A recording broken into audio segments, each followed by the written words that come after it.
সমুদ্রে যখন কোনো জাহাজ যাত্রা করে তখন তার এমনিতে অনেক সমস্যা থাকে, কিন্তু তার মধ্যে অন্যতম বড় সমস্যা হল সমুদ্রদস্যু বা জলদস্যু। আপনি বিশ্বাস করবেন না যে প্রতি বছর সমুদ্রদস্যুদের কারণে কত বিপুল পরিমাণ টাকার ক্ষতি হয়। সবচেয়ে ভয়ঙ্কর হল সোমালিয়ার দস্যুরা। এরা এতটাই ভয়ঙ্কর যে একবার এরা পুরো একটি জাহাজকেই সমুদ্র থেকে গুম করে দিয়েছিল। বেশিরভাগ সময় এরা কার্গো জাহাজগুলোকে হাইজ্যাক করে, কারণ সেখানে ক্রু মেম্বারও কম থাকে এবং মুনাফাও অনেক বেশি। আজকের ইঞ্জিনিয়াররা কার্গো জাহাজগুলোকে এত শক্তিশালী ফিচার আর অস্ত্রে সজ্জিত করেছে, এখন সমুদ্র দস্যুরা এসব জাহাজের কাছে আসতেই ভয় পায়। ঠিক আছে, দস্যুদের হাতেও শক্তিশালী অস্ত্র থাকে, কিন্তু আমাদের জাহাজগুলোতেও প্রতিনিয়ত অস্ত্র আর প্রতিরক্ষা ব্যবস্থা আরো উন্নত হচ্ছে। জাহাজের ক্রুরা যখন টের পায় দস্যুরা কাছে চলে এসেছে, তখন প্রথমেই উপকূলীয় নিরাপত্তা বাহিনীকে খবর দেয়। তারপর ক্যাপ্টেন জাহাজের গতি বাড়িয়ে দেন, শুধু পালানোর জন্য নয়, বরং চারপাশে বড় ঢেউ তুলে দস্যুদের স্পিডবোটগুলো যেন জাহাজের কাছে ভিড়তে না পারে সেজন্যই গতি বাড়ানো হয়। বন্ধুরা, আমাদের ভিডিওগুলো আপনি কোথা থেকে দেখছেন তা জানিয়ে দিন কমেন্ট বক্সে। পরবর্তী ভিডিওতে আপনাদের ধন্যবাদ জানাতে ভুলবো না।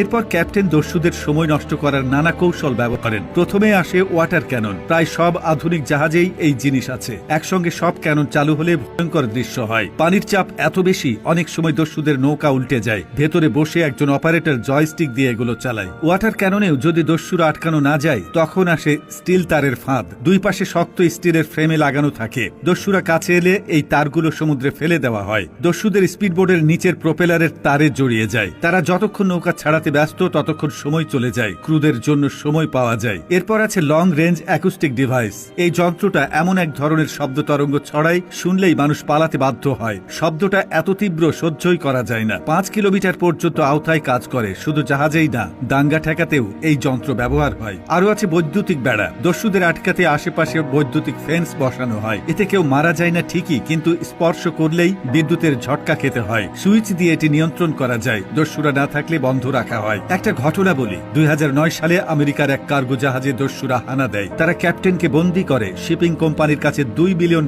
চায়। ক্যাপ্টেনকে লাইফ বোটে তুলে নিয়ে তারা পালাতে চায়। জানে লাইফ বোটের জ্বালানি সীমিত। যদি তীরে পৌঁছে যেত, সোমালিয়ার মতো জায়গায় তাদের খুঁজে পাওয়া যেত না। নেভি তখন পিছু নেয়। হেলিকপ্টার পাঠিয়ে লাইফ বোটের গতি কমিয়ে দেয়। 80 ঘন্টা পর লাইফ বোটের তেল ফুরিয়ে যায়। তারা আর তীরে পৌঁছাতে পারে না। শেষে দস্যুরা নিজেরাই বলে, তোমরা আমাকে তীরে নামিয়ে দাও, আমি আর টাকা চাই না, ক্যাপ্টেনকে ছেড়ে দিব। এইভাবেই ওই ক্যাপ্টেনের জীবন সেদিন বেঁচে যায়। এমন সময় ক্রুদের মানসিক শক্তি ভীষণ দরকার পড়ে। দস্যুরা আক্রমণ করলে কে কি করবে, কে কোথায় যাবে, কার সঙ্গে যোগাযোগ করবে, এসবের জন্য আগেই প্র্যাকটিস করা হয়। অনেক জাহাজে নিরাপত্তা পরামর্শক বা সিকিউরিটি টিম থাকে। তারা দস্যুদের গতিবিধি, আবহাওয়া আর রুট দেখে শুনে ক্যাপ্টেনকে পরামর্শ দেয়। আধুনিক স্যাটেলাইট আর রাডার দিয়ে এখন অনেক দূরের সন্দেহজনক নৌকাও ধরে ফেলা যায়। তবু ভয় একদম চলে যায় না, কারণ সমুদ্র নিজেই তো সবসময় অজানা।